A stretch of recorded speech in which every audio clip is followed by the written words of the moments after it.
Hello friends, I am विवेक। इस lecture में हम डिस्कस करेंगे एनीमिया के बारे में। ठीक है, पिछले लेक्चर्स में हमने एनीमिया के बारे में पढ़ा था कि ब्लड में हीमोग्लोबिन का कम होना जो है एनीमिया कहलाएगा। ठीक है, उसके बाद हमने on the basis of morphology के बेसिस पे और एटियोलॉजी के बेसिस पे डिवाइड किया। हमने बताया कि मार्फोलॉजी के बेसिस पर डिफरेंट टाइप के एनीमिया होंगे, normochromic, नार्मोसाइटिक, normochromic microcytic, normochromic macrocytic और हाइपोक्रोमिक माइक्रोसाइटिक। ठीक, उसके बाद हमने एटियोलॉजी के बेसिस पे डिवाइड किया haemolytic anaemia, post haemorrhagic anaemia और reduction of the red cell in the bone marrow. ठीक, तो आज अपने को डिस्कस करना है एटियोलॉजी के बेसिस पे। On the basis of aetiology different type के एनीमिया होते हैं। ठीक है, तो देखिए यहाँ पर पहला है post haemorrhagic anaemia, haemorrhagic anaemia. ठीक, सेकंड नंबर पे है deficiency of red cell production. यदि डेफिशिएंसी हो जाए, कमी हो आ जाए रेड सेल के प्रोडक्शन में। ठीक, डिफिशियंसी का मतलब होता है कमी होना ऑफ रेड सेल के प्रोडक्शन में इन द बोन मैरो। ठीक, जो ब्लड का फार्मेशन होता है, चाहे वो आरबीसी हो, डब्ल्यूबीसी हो, प्लेटलेट हो, तो उसका फार्मेशन कहाँ होता है? बोन मैरो में होता है। ठीक है, और लास्ट में हीमोलिटिक एनीमिया। ठीक, तो ब्लड का फार्मेशन कहाँ होगा? आपका होगा बोन मैरो में। ठीक, तो आज अपने को सबसे पहले डिस्कस करना है पोस्ट हेमरेजिक एनीमिया के बारे में। ठीक, पोस्ट हेमरेजिक एनीमिया, उसके नाम में देखिए अब स्पष्ट है, हेमरेज का मतलब हेमरेज से रिलेटेड है, हेमरेजिक एनीमिया है, पोस्ट हेमरेजिक एनीमिया है। कंडीशन को हम लोग जान लेते हैं। देखिए ये तब होती है जब कोई एक्यूट ब्लड लॉस होता है, एक्यूट ब्लड लॉस और एक्सीडेंटल इंजरी। ठीक, कोई एक्यूट ब्लड लॉस या फिर एक्सीडेंटल इंजरी की कंडीशन होती है तो कंडीशन आ जाती है पोस्ट हेमरेजिक के अंतर्गत। ठीक है, तो वहाँ पर होता है एक्यूट ब्लड लॉस होगा। ठीक, उसके बाद फिर कोई सर्जरी की कंडीशन है, सर्जरी वगैरह में एक्यूट ब्लड लॉस इसमें भी होता है, तो सर्जरी की कंडीशन हो जाएगी, एक्यूट ब्लड लॉस और एक्सीडेंटल इंजरी हो जाएगा। और आपका हो जाएगा गैस्ट्रो इंटेस्टाइनल ब्लीडिंग।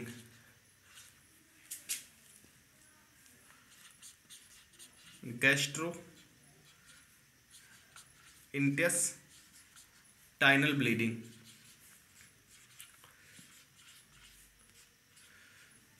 तो एक्यूट ब्लड लॉस और एक्सीडेंटल इंजरी, सर्जरी और गैस्ट्रो इंटेस्टाइनल ब्लीडिंग, इसे हम लोग जो है गैस्ट्रो इंटेस्टाइनल हेमरेज भी बोलते हैं। ठीक है, गैस्ट्रो इंटेस्टाइनल ब्लीडिंग को हम लोग गैस्ट्रो इंटेस्टाइनल हेमरेज भी बोलते हैं। ठीक, तो जो गैस्ट्रो इंटेस्टाइनल इंजरी होती है वो माउथ से लेकर के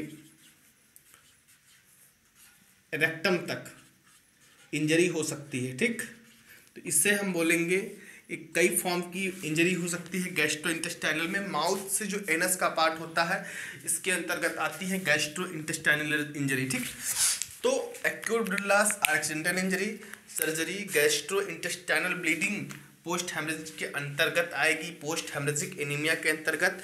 और एक कंडीशन आपकी आती है हेमेट्यूरिया की, हेमेट्यूरिया।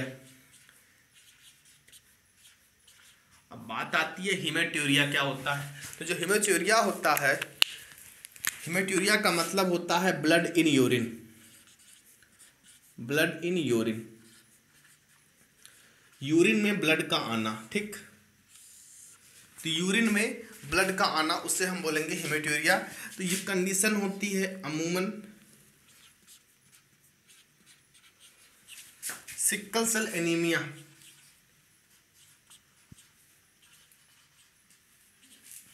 तो सिकल सेल एनीमिया की कंडीशन में जो होता है हेमेट्यूरिया की कंडीशन होती है। खैर, हेमेट्यूरिया की जो कंडीशन होती है ब्लड एंड यूरिन की, वो मेनी डिजीजेज की कंडीशन में हेमेट्यूरिया हो सकता है। जैसे हेमेट्यूरिया की मेनी कंडीशन होती है, थोड़ा सा हम जान लेते हैं कि हेमेट्यूरिया किस किस कंडीशन में हो सकता है। तो जो हेमेट्यूरिया की कंडीशन होती है किडनी डिजीज में होती है, किडनी डिजीज सबसे ऊपर। ठीक, तो साफ है ब्लड आएगा यूरिन से, तो ये नॉर्मल नहीं है। ठीक, ब्लड आना यूरिन से नॉर्मल नहीं है, तो किडनी डिजीज की कंडीशन आ जाएगी आपका बीपीएच हो जाएगा। बीपीएच का मतलब होता है benign prostate hyperplasia. Benign prostate hyperplasia.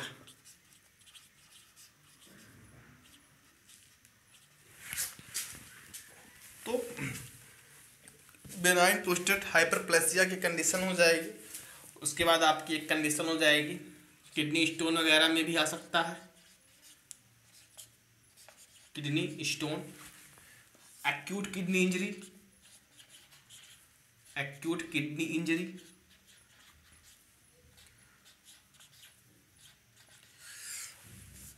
जो बीपीएच होता है बेनाइन प्रोस्टेट हाइपरप्लेसिया होता है, इसमें प्रोस्टेट का साइज काफ़ी ज़्यादा इंक्रीज कर जाता है। ठीक, तो कुछ किडनी डिजीज की कंडीशन में, बीपीएच बेनाइन प्रोस्टेट हाइपरप्लेसिया की कंडीशन में, किडनी स्टोन की कंडीशन में और एक्यूट किडनी इंजरी की कंडीशन में हेमेटूरिया की कंडीशन हो सकती है, ब्लड आ सकता है। ठीक, उसके बाद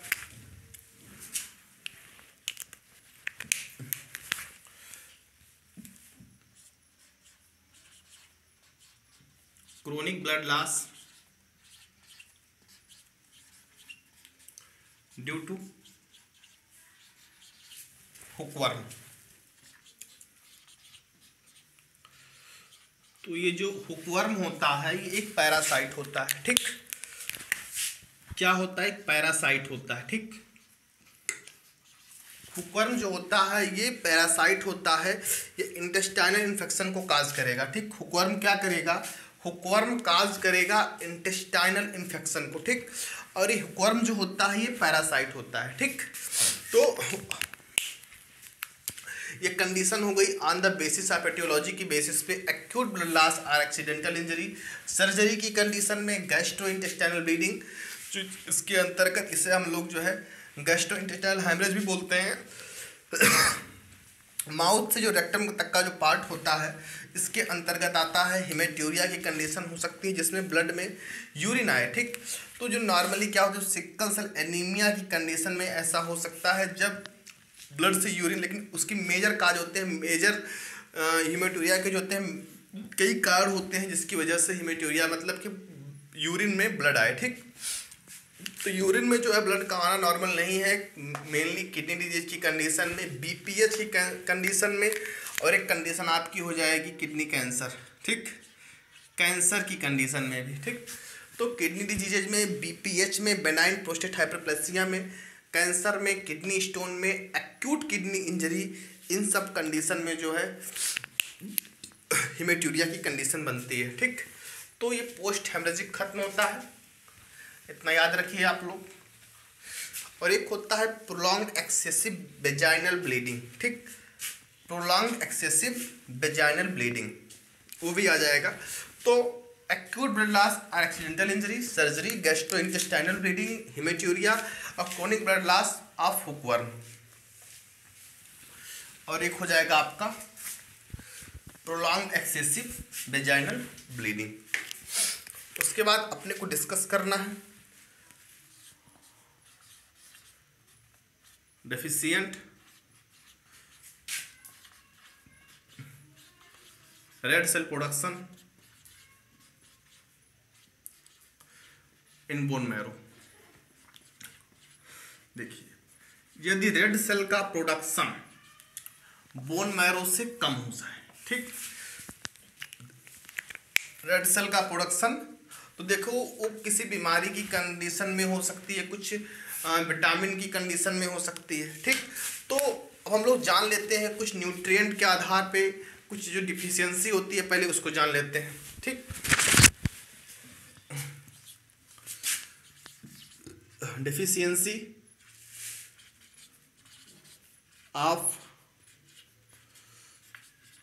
सब्सटेंस सच एज, देखिए ऐसे कौन से सब्सटेंस हैं जिनकी कमी से रेड सेल का प्रोडक्शन कम हो जाता है इन बोन मैरो से। ठीक, तो आप लोग जानते होंगे जो फोलिक एसिड होता है, जो लोग बोलते हैं कि ब्लड नहीं बन रहा है, उन लोगों को फोलिक एसिड का इंजेक्शन लगवाया जाता है। तो फोलिक एसिड हो जाएगा, और विटामिन B12, विटामिन B12, ठीक, और pyridoxine folic acid or pyroxine होगा, sorry, folic acid or pyroxene.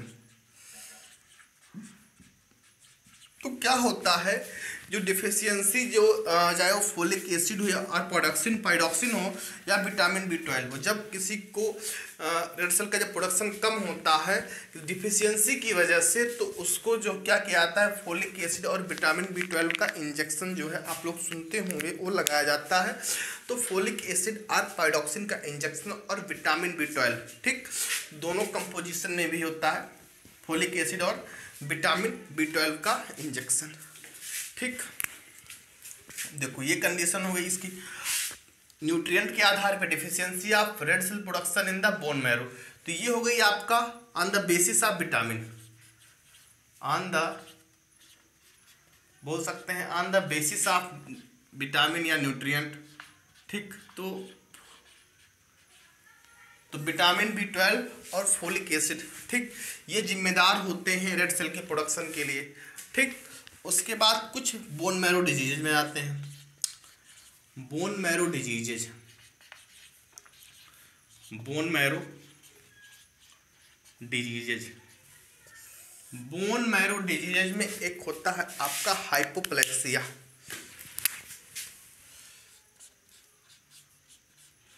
Hypoplasia.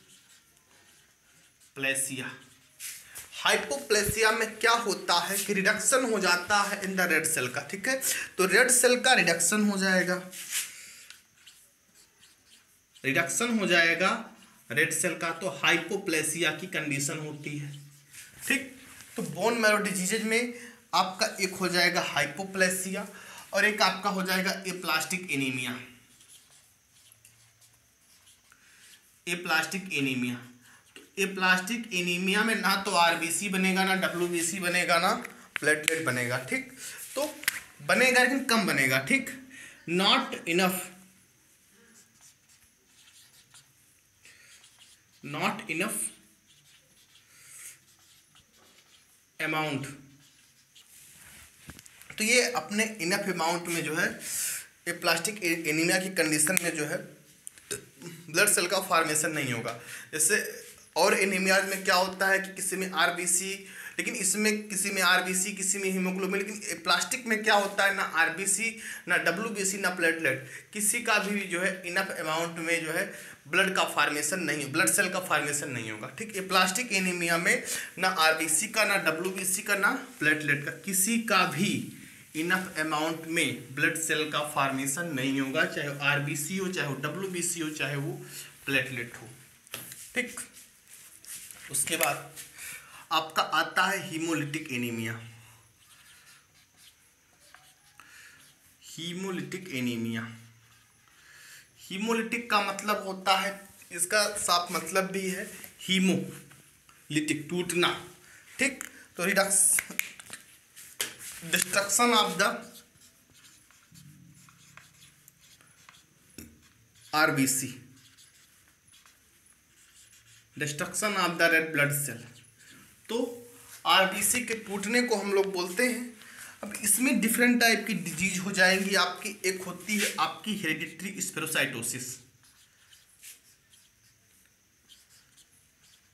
Hereditary स्पेरोसाइटोसिस, एक बीमारी आपकी होगी हेरिडिटरी स्पेरोसाइटोसिस। सिकल सेल एनीमिया और लास्ट में आपका हो जाएगा थैलासीमिया।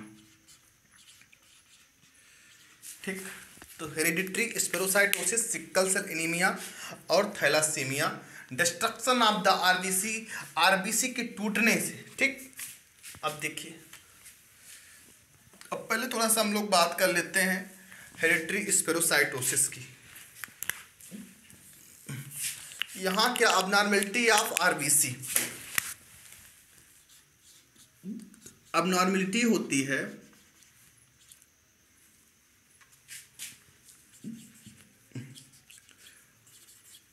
देखिए, जैसे हमने बताया था अभी कि जो कंडीशन होती है एप्लास्टिक एनीमिया में। ठीक, एप्लास्टिक एनीमिया की कंडीशन में क्या होता है ना, आरबीसी का, ना डब्ल्यूबीसी का, ना प्लेटलेट का, किसी का भी फॉर्मेशन नहीं होगा, मतलब होगा लेकिन कम अमाउंट में होगा। ठीक, जितना बॉडी की रिक्वायरमेंट रहेगी उतना अमाउंट में ना आरबीसी का होगा, ना डब्ल्यूबीसी का होगा, ना प्लेटलेट का होगा। ठीक, मतलब और लेकिन क्या होता है, जैसे और एनीमियाज में होते हैं, जैसे हेरेडिटरी स्पेरोसाइटोसिस में क्या होता है कि अबनॉर्मेलिटी ऑफ आरबीसी। ठीक, इसमें आरबीसी की अबनॉर्मेलिटी होती है, वहां पे प्रॉब्लम होती है। और कहाँ होती है? Membrane of RBC, membrane of RBC के मेम्ब्रेन में प्रॉब्लम आती है। ठीक, तो ये समस्या होती है हेरेडिटरी स्पेरोसाइटोसिस में। तो कहाँ समस्या होती है? मेम्ब्रेन में आप आरबीसी की, जो आरबीसी होता है उसका जो स्ट्रक्चर होता है बाइकॉनकेव होता है। ठीक, और ये आरबीसी जो होती है 7 माइक्रोमीटर की होती है, 7 माइक्रोमीटर की। ठीक, तो हमने बताया जो हेरेडिटरी स्पेरोसाइटोसिस होती है इसमें अबनॉर्मेलिटी होती है आरबीसी में। ठीक, मेम्ब्रेन ऑफ आरबीसी में इसमें प्रॉब्लम आएगी। आरबीसी में कहाँ? मेम्ब्रेन में उसके। और इसका जो स्ट्रक्चर होता है आरबीसी का कैसा होता है? बाइकॉनकेव होता है। ठीक, ये आपका हो गया हेरेडिटरी स्पेरोसाइटोसिस।